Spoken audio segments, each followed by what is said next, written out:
तालिबान भी सदर ट्रंप की सदारती इंतखाबात में कामयाबी के लिए पुरुम्मीद है। तालिबान तर्जुमान ज़बीउल्लाह मुजाहिद ने इन ख्यालात का इजहार अमरीकी टीवी से बातचीत करते हुए किया।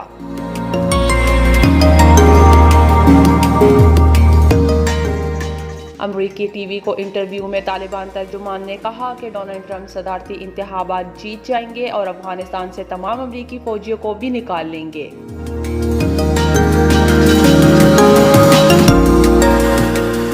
वाज़ेह रहे कि सदर ट्रंप ने चंद रोज़ कबल तमाम अमरीकी फ़ौजियों को क्रिसमस तक अफगानिस्तान से अमरीका वापस बुलवाने से मुतल्लिक बयान दिया था। तालिबान ने सदर ट्रंप के इस बयान को खुश आइंद और अफगान अमन मुआहदे की कामयाबी से मुतल्लिक अहम पेशरफ करार दिया था।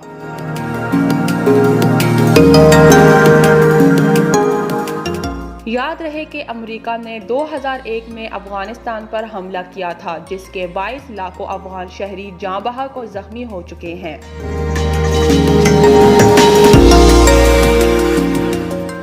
नौशीन, sportstory.news।